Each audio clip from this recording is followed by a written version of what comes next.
National Treasures football cards released this week. Can you believe it? How much are the hobby boxes? $4,000? But you get like 50 cards in that box, right? 8 cards? 8 cards. Let's talk about this, guys. We'll be right back.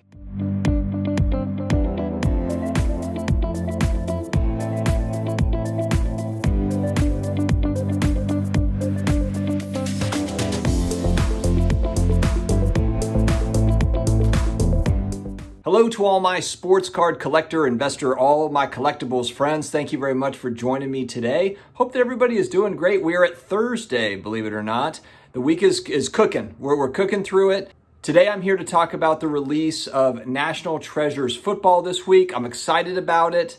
But before I dig in, make sure to hit that subscribe button. We just crossed over 10,000 subscribers, guys. I'm excited. That's a big milestone for me. Honestly, I never thought we would get to 10,000, or I thought it was going to take like 17 years to get there. So I'm excited that you've joined us. Thank you very much. If you're new here, it's daily collectible stuff, guys. It's all the good stuff. All the stuff that maybe your friends, your family are like, you know what, you're annoying talking to me about comic books and sports cards and all this stuff I don't care about. That's what we're here for. That's what the community is here for. So thank you very much.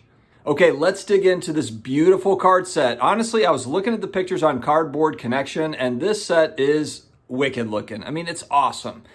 But it's $4,000, it looks like, for a hobby box, and a hobby box is 8 cards. So what is that, $9,000 a card? It's $500 a card. $500 a card. So I think that I want to kind of look at the set, talk about what comes in it, and then also just strategies, my thoughts, but then also I want to ask you all too, you know, kind of what your strategy is with this particular set, if any at all. All right, the way this puppy's laid out is it is an 8-card box that contains 3 autos, 3 relics, a base card, and a parallel. It's a legacy set. It's a legacy brand. There's monster hits that are potentials in this box. That's why it's $4,000. It's kind of like a $4,000 lottery ticket. And what I want to do is kind of look at the checklist, talk through it a little bit, and see what we're looking at. I mean, the big cards for this are going to be Burrow and Herbert RPAs. I'm sure they're going to go for a pretty penny if you are able to land one of them. The interesting thing about National Treasures too is they're all numbered cards. They're all numbered to 99 or less is my understanding as I'm looking at the checklist. So I just made a video literally about buying into numbered cards and scarcity. Well, this is the ultimate kind of luxury scarcity set. It's National Treasures football. And I do think a lot of people will buy the hobby box thinking that, you know, they buy the sealed wax and hold the sealed wax. I was looking at sealed wax that was for sale from previous years, and it's even higher than I saw some that they were trying to sell for higher than the $4,000 asking price on these. So very, very interesting. So you've got the different types of parallels are, you've got the base out of 99, you've got the jersey number red out of 99 or less, purple is out of 50, gold is out of 35, hollow silver out of 25, stars and stripes is out of 11, but those only come out of the first off the line boxes. Hollow golds are out of 10, emeralds are out of 5, platinum 1 of 1, and printing plates are 1 of 1. Okay, so let's take a look. The one thing that sticks out to me big time on this particular set is I'm looking at the checklist. So it's not that there's a ton of players in the base set, but it does come with 3 autos and 3 relics, 3 mem cards. But there are so many different options. There's so many different sets, like mini sets, subsets. You've got, I think the one that looks really cool is they've got a Derrick Henry Colossal Signatures, which is basically it's an oversized patch with an auto. That one is really sweet. But you've got Colossal Signatures, you've got All Pro Signatures, you've got American Treasures Auto Booklet, you've got, and Dual Auto Booklet American Treasures, you've got Crossover RPAs, you've got Gridiron Graphs and Dual Gridiron Graphs, you've got Material Signatures, you've got Notable Nicknames, you've got Old Glory Signatures, you've got Peerless Signatures, Personalized Treasures, Rookie Gloves, Rookie Hats Off. I think you guys get the idea. Lots of different subsets. So I think if I'm looking at this, if I'm buying a box of this at $4,000 and I'm thinking like, ooh, I hope I get lucky and I get a Justin Herbert RPA or a Joe Burrow RPA, there are so many other cards. So it's like there's not a lot of base cards, but there's so many different parallel sets in here, so many different ones. And I think that you have to just be like the people that I see getting into these are people that are wealthy. I think that it's the big money coming in. This is a fun thing to do with your young ones at $4,000 a box. I remember actually, shout out to Ziggy from Ziggy Knows Sports Cards Daily. I think he was talking about 3 or 4 years ago he would buy these boxes at $500.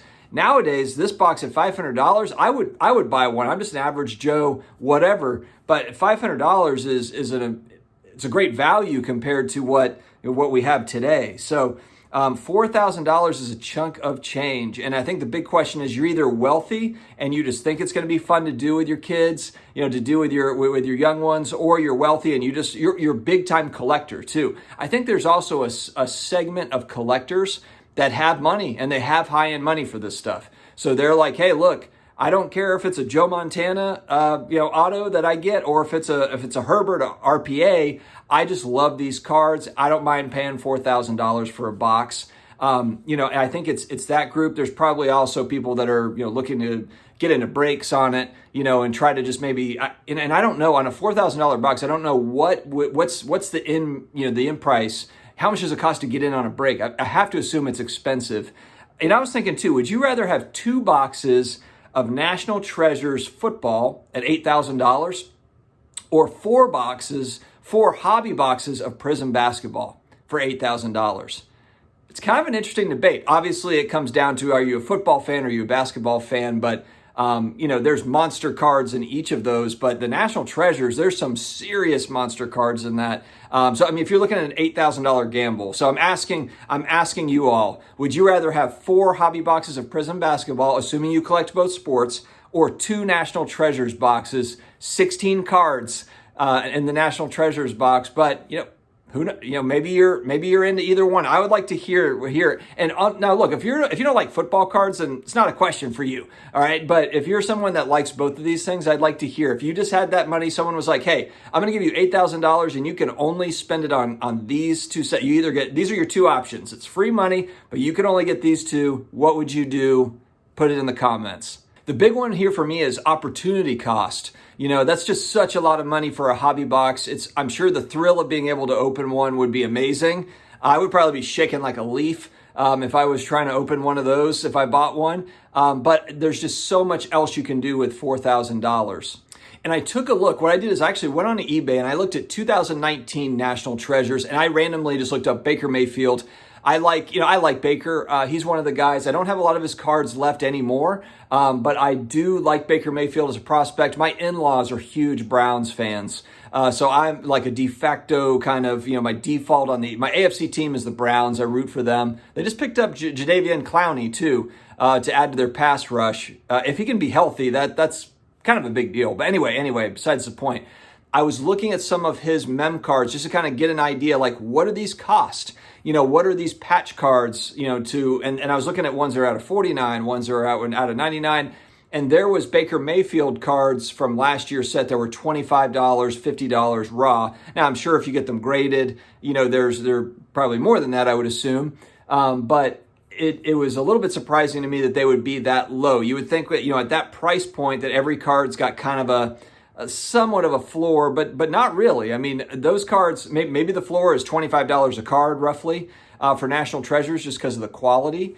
So that's just something you really got to take into account. And I was just thinking for myself, as I started to look more at the older National Treasure stuff, I was like, these are beautiful cards. I should go and just buy the ones that I like. Like, for example, the oversized patch, the Colossal Signatures card that's in this set.